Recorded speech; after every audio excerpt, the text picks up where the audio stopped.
Good morning. It's Wednesday, September 14th. And this morning I want to tell you about something that really pisses me off. It's the BDS movement.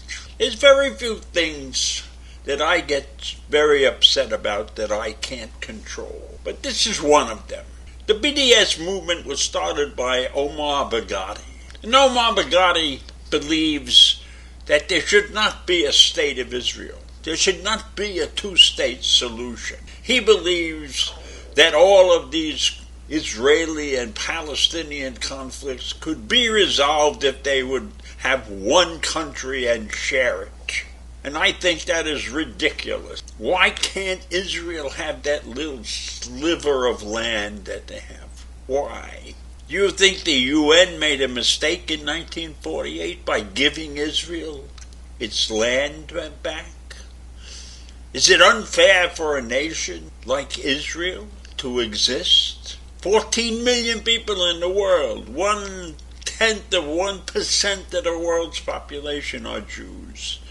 Yet we have all kinds of anti-Semitism going on. And BDS is nothing but another anti-Semitic movement. And why did this conversation come up this morning? I'll tell you why. Because I see that there are unions, trade unions in the United States that are supporting BDS, and they take out charters supporting BDS. And one of the prime groups that has decided that they are on the side of BDS have been teachers' unions. That upsets me more than anything else. Do I want teachers in the classroom who openly support BDS?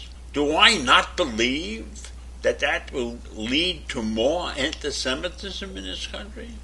Why should unions care about BDS? Is that such a great cause? It's a failed cause. It has not succeeded in getting anything really done or changed in this world.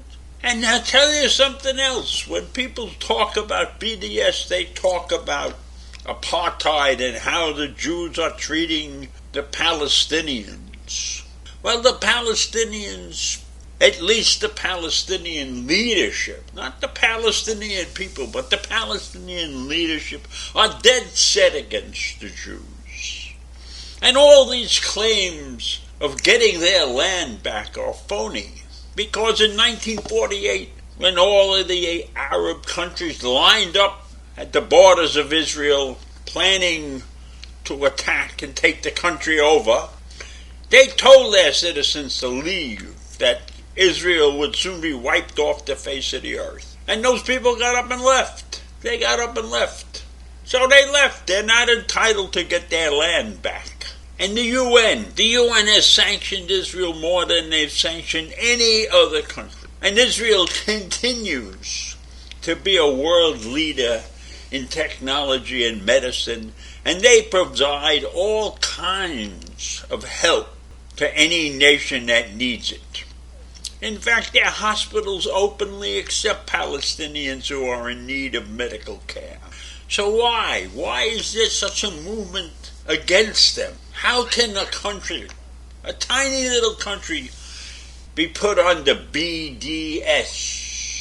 They're trying to financially cripple Israel. But they have failed. They have failed because people and businesses have recognized the fact that this is a failed campaign. And in my mind, it is nothing but anti-Semitism at the highest level. And the BDS movement never mentions the constant rocket fire that the Israelis live under. That the rockets that's shot by Hamas from the Gaza Strip constantly bombarding Israel. Thousands of rockets. If Hamas took the time and energy that they spend shooting rockets on fixing up the country, the Gaza Strip, bringing in some technology, teaching people to live properly, would that be a bad thing? But no, BDS continues to rant and carry on. And I am wondering how a movement that has failed so badly can continue. And the only way The only way that I can see that the BDS movement continues is because of the anti-Semitism in the world.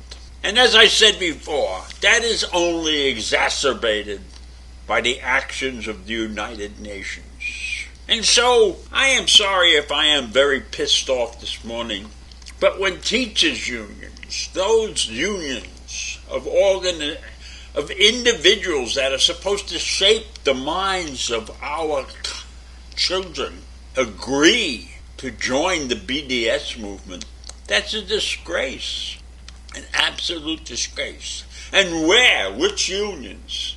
In San Francisco, because San Francisco is a great progressive city, but they have their heads up their ass. There is no reason for any union, any organization to believe in BDS if they had a half a brain. And teachers are supposed to be smart.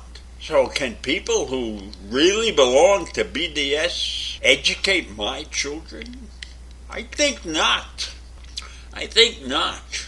So I will leave you at that this morning. The BDS movement is basically a failure, but it lingers. It lingers because of the anti-Semitism in the world. And that's a terrible, terrible thing, and I don't know what we can really do about it. Except I look at this and I know that the human body, the human mind, always has to have somebody to look down on, somebody that they consider worse than they are. And unfortunately, Jews are among the chosen people in that regard. So I leave you with that this morning, and I hope I didn't upset you. But it had to be said. BDS is a movement that somehow or other has to die a horrible death. One last thing. Israel is a democracy, not a theocracy. And 20% of the population in Israel is not Jewish. We have Druze, we have Arabs, and I don't know what else lives in Israel. But Israel is a democracy. So I'll see you tomorrow.